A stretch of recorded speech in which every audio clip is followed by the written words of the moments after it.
Hello and welcome to our latest Business Spotlight interview.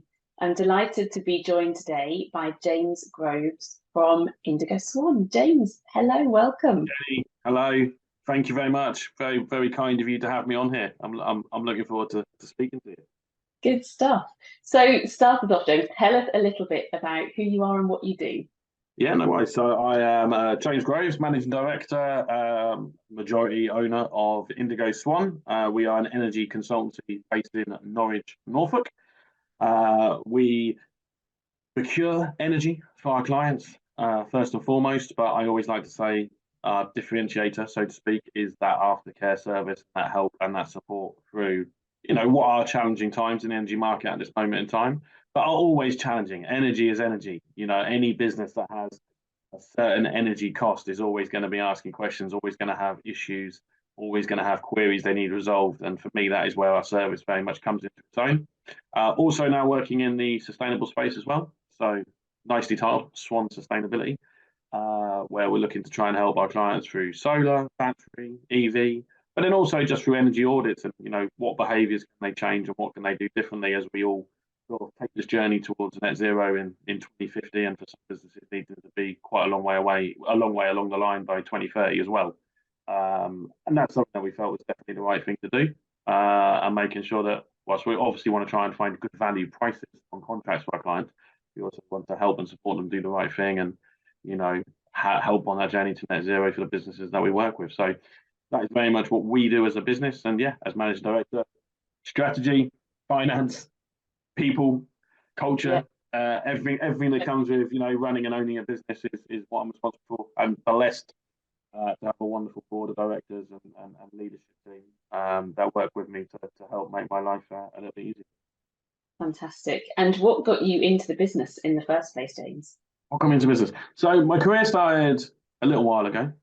I'm not that old yet, but a little while ago. I started my career in finance. Worked for another local business called Central Trust, who are still going strong. I was there to do loans, unsecured loans, loan underwriting, insurance, all different types of things. And I was very fortunate to get my first leadership job when I was 21. I had some great mentors at that time and learned a huge amount during my period of time there.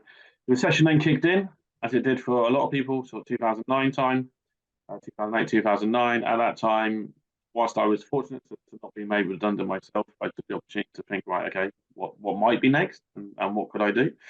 At that time, my cousin, Emily Groves, was starting the business Indigo Swan and said, would you like to come on board and take a look and see what you can do? And so, yeah, late 2009, early 2010, I sort of jumped at that chance and went, you know what, it's a brokerage. So in the traditional sense, I work for a brokerage. So I felt I could bring some experience from a brokerage side of things. And yeah, started with a business in 2010. And then I would like to say I've probably done most jobs at Indigo Swan, my way up to managing director, and then the successful completion of the management buyout with my other three fellow directors late last year. And yeah, just have a huge amount of passion first and foremost for the business and for the culture that we put into place, and for being seen as a business that is well respected in Norfolk and within our sector across the country. I always like to say energy is what pays our bills, but realistically, it's more for me about what we do for the people, why people like working for us, why clients like working with us. And I have a huge amount of passion for that. And that was, started very much back in the day one, by Emily. And I like to feel over the time I've enhanced on that and worked on that. And my job now is to make sure that we continue to innovate, maintain that, and continue to give the guys a wonderful place to work, or the Swans as we call them. Swans, excellent. What's the plural for swans? I'm not sure on that one. So what is it? It's a bevy. Oh, there we are. Very good. A bevy of swans, and if you're a new swan, you're a cygnet, because that is a baby swan. Excellent. So yeah, we love it. We love a good swan pun. Yeah, it works. And like I say, it's funny. Some people look at it cringe at stuff we do sometimes, but I think the thing for me is it comes down to recruitment. And you've got to make sure you find people that really get it and understand it and want to be part of that.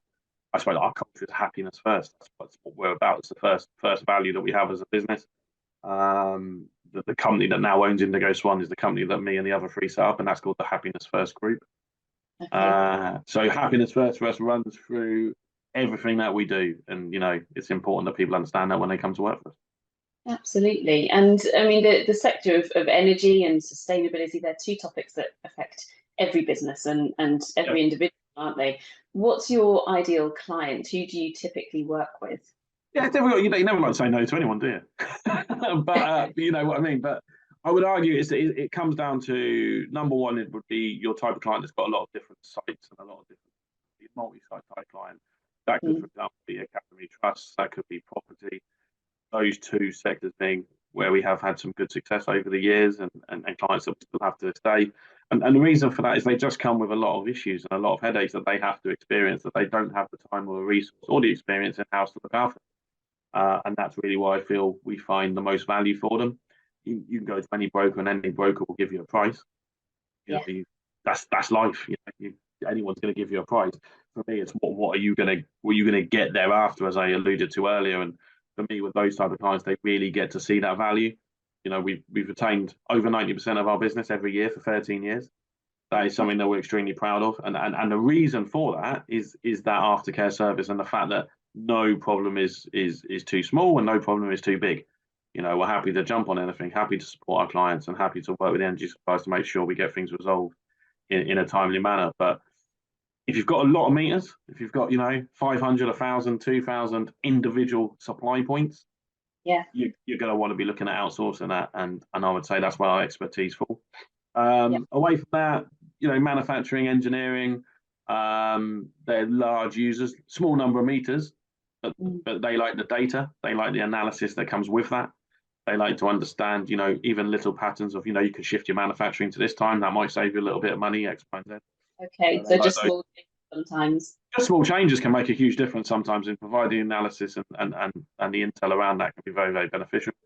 And on the flip side, we're in Norfolk, we've got a lot of hospitality and we've got a lot of tourism. Absolutely.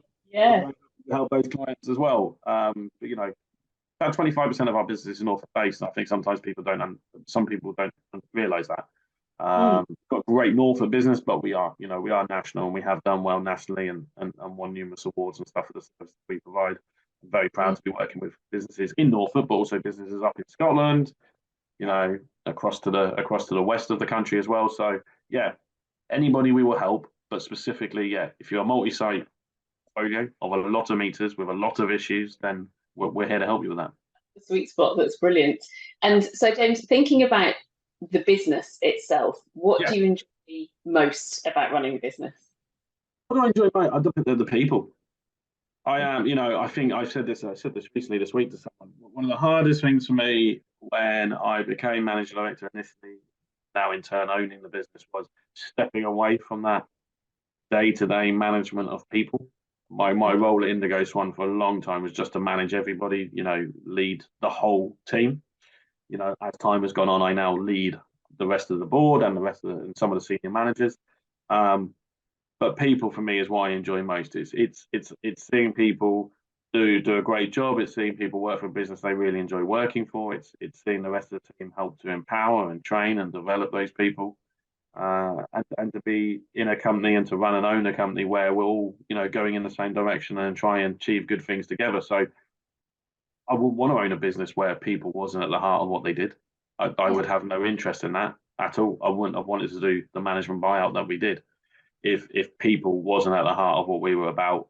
And I didn't get the opportunity to play a part in that myself. We're an open plan office. I don't I'm at home today.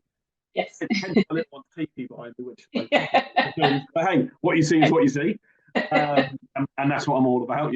Authenticity all the way. But we sit in an open plan office. I sit with everybody else, as do the rest of the board, as do the rest of the management team. None of us have our little offices away or anything like that. So for me, people is what it comes back to, and I'm very proud to run and own a very much people-centric, culture-based business. Fantastic. So what are the biggest challenges facing the business right now?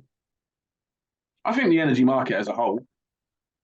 I think the energy market it's funny, it's two sides to it for me. It comes with big challenges because things are always changing. The relevant support the government is giving is obviously changing come March. Provided us with some challenges towards the end of last year because people didn't really know what to do contracting-wise until they knew what the new support was going to be. So we were signing a lot of shorter-term contracts. there are now longer term options available, which is good. The market has repaired itself, but you only need something crazy to happen in Russia and Ukraine tomorrow, and the energy market is very much linked to all of those types of world events that go on. We have a really cold February, then suddenly, the market goes up. I wake up every morning and go, "What's going to happen in the world today?" I don't. I think Don't we all? Don't we all? I think I underestimated 13 years ago when the business was started how much world events and things like that had an impact on the energy market. I didn't really understand the energy market. Like I said, I came from a finance background. I very quickly learned about the energy market and the impact of world events and things like that have on it. So they're the challenges, because you don't know what each day is going to bring. And you don't know what the government's going to decide. And what the government decides can have a massive knock-on effect to our clients. It can have a massive knock-on effect to our business. We just have to be able to pivot nice and quickly and innovate to make sure that the service we provide is relevant regardless of what's going on in the world. That's it. Yeah. So that flexibility and being able to pivot. 100% flexibility with what you're doing, what you're offering. Innovate. To make sure you keep your revenue where it needs to be. Business is business. Shouldn't shy away from that. We've got to make some money. So we have to make sure we pivot and we offer services that are relevant to the way the market is at that time. But as I've said before to other people, that's the challenge. But with every single challenge comes opportunity. Yeah, great way to look at it. Remember that there is so much opportunity that comes from challenges, and the challenge in the energy market has provided Indigo Swan with massive opportunity. We've never been more needed because people don't understand the markets, they don't understand why prices are so high. The opportunity because we can embrace the sustainable side of the market and the sustainable side of the business and have great conversations with our clients around that. We did a couple of great projects of solar on people's roofs last year, along with different partners that we work with. So for me, that's the biggest challenge. It's always going to be. But it comes with opportunity. The other challenge, if I'm honest, is, and a lot of businesses will be experiencing this, hopefully some that are watching this, is recruitment at the moment. Okay. Finding people. Finding good quality talent is difficult at this moment, especially for SME businesses. We don't have pots and pots of money. And I'm honest with the team about this. We don't have pots and pots of money. You work for an SME, you want to be well rewarded, and we will make sure our team are well rewarded. But your heart also needs to be in what we're trying to achieve as a business. Absolutely. Paid loads and loads of money. Go and work for a big corporate, because you're not going to find it in a SME. You're not, if I'm honest. But where SMEs have a place is that they are culturally led. They are great cultures. They are businesses where everybody share the same vision and the same values, and you have a certain sense of purpose, which I really love. But finding people at this moment in time who have that at the top of their list is very different to where it was 3 years ago. Okay. 3 years ago, it was, I'd love to work for a business like that. Number one now is people need money to live. And that brings with it its own challenges to SME businesses like ours. But again, opportunity. The flip side to that is we have to make sure we are looking after the people that we have. Yes. And we have to make sure that the good talent that we already have at Indigo Swan is well looked after, well developed, and empowered, so that they don't want to go anywhere else. Absolutely. Hold on to them. Yeah. Exactly. At least the talent that we've got is staying, and we will find a new talent as and when we can find a new talent. But that's probably our biggest challenge from outside of the market. Business sense, probably one of the biggest challenges we have at the moment. Of course. And now, James, you mentioned your first leadership role was when you were around 21. If you look back to your 21-year-old self, what advice would you give yourself back then?